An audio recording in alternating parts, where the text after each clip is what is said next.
Sub-Saharan Africa has been fundamental to the global prosperity of the advanced countries. Okay? And Africa had a role to play. It has a role as a raw material producer. We will not allow Sub-Saharan Africa to escape that. Okay, we do everything to keep Sub-Saharan Africa where it is, also impoverished. It's absolutely vital for the prosperity of everyone else. So let's get clear about that. Okay, and this means all the economic structures, all the global institutions, and the economics we teach everyone is all designed to keep Africa exactly where it is. And whether it is Europe or US or now China, it's always the same. We need Africa to be impoverished because we need those raw materials and we need them dirt cheap. Okay, so that's the message. It doesn't mean to say that there's nothing Africans can do. Of course there is. Okay, but this is the opposition that they're fighting. This is what it's about. Because if Africa does do something different, I assure you living standards of all those in Europe and North America and Asia is going to fall. Okay? And that is a big price to pay.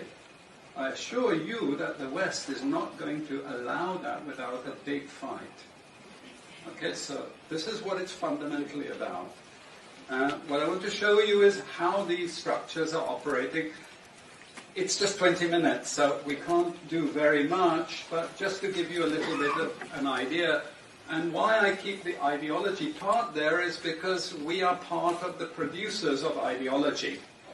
At universities and academic institutions, we are complicit in this whole enterprise. Okay, so the job of many Western academics is to convince Africans they have to keep doing what they're doing. Okay? And to show them it's your fault that you're poor. It's not our fault. It's your fault that you're poor. You know? So this is what we do in academic institutions, and I want to show that as well. We just start. This is what it's basically about, so you know what it's about. But I want to just show you the extent to which Africa is specializing in the production of raw materials and basic agricultural goods. We know the basic forces that have caused this underdevelopment. We know it's colonization. I will not discuss that very much because my colleague speaker is going to go into some aspects of this. But I do want to discuss the global economic structures, the global financial institutions, and economic ideology, briefly, to give you a flavor of those. Let me start with this. You can't really see it so easily, but if those of you who are interested, you want the PowerPoint, I'm sure we can make it available to you. But the thing that you really need to see is the top line. Okay? And the extent of dependency is captured by this statistic at the top. Okay? And you compare it with all other income groups, and what you see is essentially in that one statistic how dependent Sub-Saharan Africa is on raw material production. Okay? This is the very heart of what makes Sub-Saharan Africa beat. Okay?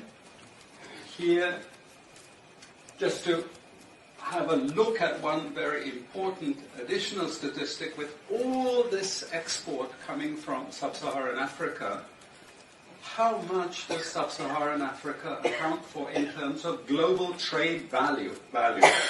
We know there are vast resources coming from there, but look at the bottom line in terms of global trade value. Look at that. 0.5%, 1975, 0.95%, going down to 0.1. To 0.1. Meaning that with all these vast resources being produced, how much are they getting for it? Nothing.